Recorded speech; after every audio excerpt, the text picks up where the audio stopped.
ಇದೊಂದು ಚಿಕ್ಕ butter fruit ಗಿಡ. ಏನು 100 ಪ್ಲಾಂಟೇಶನ್ ಟೆಸ್ಟಿಮನಿ ಕೊಟ್ಟಿದ್ದೀನಿ, ಅದರಲ್ಲಿ ಒಂದು ಗಿಡದ ಒಂದು ಉದಾಹರಣೆ ಕೊಡ್ತಾ ಇದ್ದೀನಿ. 2 ವರ್ಷದ ಗಿಡ. 2 ವರ್ಷದ ಗಿಡ. ಪ್ರಕಾಶಣ್ಣ ನಾನು ಇಲ್ಲೇ ಇದ್ದೀವಿ, ಕಳೆದ 5 ವರ್ಷದಿಂದ ಅವ್ರು ಬಳಸ್ತಾಯಿದ್ರು. ಈ ಗಿಡದಲ್ಲಿ ಒಂದು ಬಟರ್ ಫ್ರೂಟ್ ಅಂದರೆ ಒಂದು ಗಿಡಕ್ಕೆ ಒಂದು 10 ಕಾಯಿನೋ 20 ಕಾಯಿನೋ ಒಂದು 30 ಕಾಯಿನೋ ಬಿಡುತ್ತೆ. ಬಟ್ ಈ ಗಿಡ ಒಂದು 300 ಕಾಯಿ ಬಿಟ್ಬಿಟ್ಟಿದೆ. ಅದು ಒಂದು ಸೀಸನ್ನು.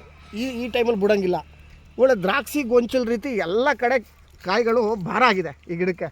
ಯಾಕಪ್ಪ ಭಾರ ಆಗಿದೆ ಅಂತ ಹೇಳಿದ್ರೆ, ಅನ್ಸೀಸನ್ ಟೈಮಲ್ಲಿ ಇಷ್ಟು ಸಂಪದ್ಭರಿತವಾಗಿ ಯಾಕೆ ಬಂತ ಹೇಳಿದ್ರೆ, ಇವರು ಒಂದು ಚೂರು ಕೆಮಿಕಲ್ ಬಳಸಿಲ್ಲ. ಸಂಪೂರ್ಣವಾಗಿ ಬಳಸಿರೋದೆಲ್ಲ ನಮ್ಮ ಆ್ಯಡ್ ಶಾಪ್ನ DNC 90 ಮತ್ತು ಕ್ರಾಪ್ಸದ ಗ್ರ್ಯಾನುವಲ್ನ ನೆಡಬೇಕಾದ್ರೆ ತಾಳಿಗೆ 2-2 kg ಕೊಟ್ಟಿದ್ದಾರೆ. ಸಾವಯವ ಗೊಬ್ಬರದಲ್ಲಿ ಬಳಸಿ, ತಿಪ್ಪೆ ಗೊಬ್ಬರದಲ್ಲಿ ಬೆರೆಸಿ.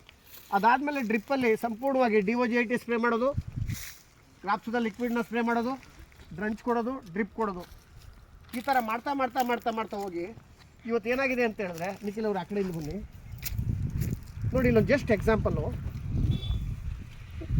ಒಳ್ಳೆ ದ್ರಾಕ್ಷಿ ಗೊಂಚಲು ರೀತಿ ಇವತ್ತು ಇಲ್ಲೊಂದು ದಪ್ಪ ಕಾಯಿನೂ ಇದೆ. ದ್ರಾಕ್ಷಿ ಗೊಂಚಲು ರೀತಿ ಇವತ್ತು ಬಟರ್ ಫ್ರೂಟ್ ನೋಡ್ತಾ ಇದ್ದೀರಿ. ಇಂಥ ಒಂದು ಅದ್ಭುತವಾದಂಥ ಇಳುವರಿ ನಾನು ಎಲ್ಲೂ ನೋಡ್ಲಿಕ್ಕೆ ಸಾಧ್ಯ ಇಲ್ಲ. ಇದು 3 ಕಾಯಿ ತಡೆಯೋ ಶಕ್ತಿ ಇದೆಯಾ ಈ ಸ್ಟೆಮ್ಗೆ? ಅದಕ್ಕೆ ಸಾಧ್ಯನೇ ಇಲ್ಲ. ಒಂದು ಕಾಯಿ ಮಿನಿಮಮ್ ಅರ್ಧ kg ಬರುತ್ತೆ ಖಂಡಿತ.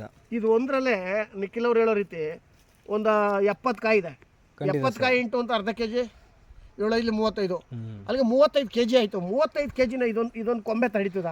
ಅದೊಂದು 12 mm ಸ್ಟೆಮ್ ಬರ್ಬೋದು ಅಷ್ಟೇ. ಅದು 12 mm 35 kgನ ತಡೀತದ? ತಡೆಯೋಕ್ಕಾಗೋದೇ ಇಲ್ಲ, ಮುರಿದೋಗುತ್ತೆ ಖಂಡಿತ. ಅದಕ್ಕೆ ನಿಖಿಲ್ ಅವ್ರು ಏನು ಹೇಳಿದ್ರು, ಸರ್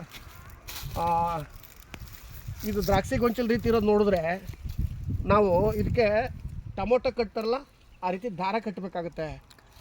ಏನು ಕಟ್ಟಿ ಖಂಡಿತ ಸರ್, ನೋಡಿದ್ರೆ ಹಾಗೆ ಅನಿಸ್ತಾ ಇದೆ. ನಾವು ಮೇಲ್ಗಡೆ ಕಬ್ಬಣದ ರಾಡ್ ಹಾಕಿ ದಾರ ಕಟ್ಟಿ ನಿಲ್ಲಿಸ್ಬೇಕಾಗುತ್ತೆ. ಅಷ್ಟು ಚೆನ್ನಾಗಿ ಯಾಕೆ ಬಂದಿದೆ ಅಂತ ಹೇಳಿದ್ರೆ, ನಿಖಿಲ್ ಅವ್ರು ಒಂದೇ ಮಾತು ಹೇಳ್ತಾರೆ, ಕೆಮಿಕಲ್ ಬಳಸ್ತಾ ಇರುವಂಥ ಪರಿಣಾಮ ಮಣ್ಣಲ್ಲಿ ವಾಟರ್ ಹೋಲ್ಡಿಂಗ್ ಕೆಪಾಸಿಟಿ ಜಾಸ್ತಿ ಆಯಿತು, ಮಣ್ಣಲ್ಲಿ ಹ್ಯೂಮಸ್ ಕ್ರಿಯೇಟ್ ಆಯಿತು, ಮಣ್ಣಲ್ಲಿ pH ಕ್ರಿಯೇಟ್ ಆಯಿತು, ಮಣ್ಣು ಫಲವತ್ತತೆ ಆಯಿತು. ಒಂದು ಚೂರು ಕೆಮಿಕಲ್ ಬಳಸ್ತಾ ಇರುವಂಥ ಕಾರಣ ಅನ್ಸೀಸನಲ್ಲೂ ಕೂಡ ಇವತ್ತು ಬಟರ್ ಫ್ರೂಟು ಮೈ ತುಂಬ ಕಾಯಿಗಳನ್ನ ಇವತ್ತು ಇಳುವರಿ ಕೊಟ್ಟಿದೆ. ಒಂದು ಕಾಯಿ ಉದುರಲ್ಲ. ಬೇರೆಯಲ್ಲಿ 100 ಕಾಯಿ ಬಿಟ್ಟರೆ ಒಂದು 50% ಉದುರೋಗುತ್ತೆ. ಬಟ್ ಇಲ್ಲಿ ಒಂದು ಕಾಯಿ ಉದುರಿಲ್ಲ. ಇದೆಲ್ಲ ವೆರಿ ಗುಡ್ ಟೆಸ್ಟಿಮೋನಿ ಅಂತ ತಿಳ್ಕೊಳ್ಳಿ. ನಿಖಿಲ್ ಏನು ಹೇಳಿಕ್ಕೆ ಬಯಸ್ತೀರಿ ನೀವು? ಸರ್, ಈ ಕಾಯಿಗಳು ನೋಡಿ ತುಂಬ ಖುಷಿ ಆಗುತ್ತೆ. ತೋಟ 2 ವರ್ಷಕ್ಕೆ ಈ ಥರ ಕಾಯಿ ಬಿಟ್ಟಿದ್ದೇನೆ, ತುಂಬ ಖುಷಿ ಆಗುತ್ತೆ. ಹೌದು, ರೈತರು ತಿಳ್ಕೊಬೇಕಾಗಿರೋದು ಇಷ್ಟೇ. ನಾವು ಈಗ ಒಂದು ಗಾದೆನೇ ಇದೆ, ಗಿಡವಾಗಿ ಬಗ್ಗದು ಮರವಾಗಿ ಬಗ್ಗುತ್ತೆ ಅಂತ. ಹಾಗೆ ಚಿಕ್ಕ ವಯಸ್ಸಿನಿಂದ ನಾವು ಆರ್ಗ್ಯಾನಿಕ್ನ ಮೇಂಟೈನ್ ಮಾಡ್ತಾ ಬಂದರೆ ಖಂಡಿತ ಸಕ್ಸಸ್ ಆಗುತ್ತೆ. ರೈತರು ಏನು ಮಾಡಿ ತಪ್ಪು ಮಾಡ್ತಾರೆ ಅಂದರೆ, ಒಂದು ಸಲ ಬಳಸ್ತಾರೆ ಆರ್ಗ್ಯಾನಿಕ್ನ, ವರ್ಕ್ ಆಗಿಲ್ಲ ಬಿಟ್ಬಿಡ್ತಾರೆ.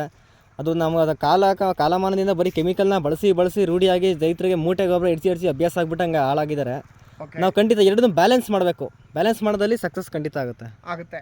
ನಿಖಿಲ್ ಅವರೇ, ನಾನು ಈ ಟೆಸ್ಟಿಮೋನಿಗೆ ನಿಮ್ಮ ಫೋನ್ ನಂಬರ್ ಹಾಕ್ತೀನಿ, ನಿಮ್ಮ ನೇಮ್ ಹಾಕ್ತೀನಿ. ರೈತರುಗಳು ಫೋನ್ ಮಾಡಿದ್ರೆ ನೀವು ಅವ್ರಿಗೆ ಗೈಡ್ ಮಾಡ್ತೀರಾ? ಖಂಡಿತ ಸರ್, ಖಂಡಿತ. Yes, thank you very much. ಮತ್ತೊಮ್ಮೆ ನಾನು ಒಂದು ಬಟರ್ ಫ್ರೂಟ್ ಪ್ಲಾಂಟೇಷನನ್ನು ನಾನು ಇವತ್ತು ಪರಿಚಯಿಸಿದ್ದೀನಿ. ಇದಕ್ಕೆಲ್ಲ ಕಾರಣ ನಮ್ಮ ಪ್ರಕಾಶಣ್ಣ ಮತ್ತು ನಿಖಿಲು ಅವ್ರಿಗೆ ಮತ್ತೊಮ್ಮೆ ಆ್ಯಡ್ ಶಾಪ್ ರಿಟೇಲ್ ಲಿಮಿಟೆಡ್ ಪರವಾಗಿ CMD ಸರ್ ಪರವಾಗಿ ಧನ್ಯವಾದಗಳನ್ನ ಹೇಳೋಣ. Thank you so much sir. Thank you.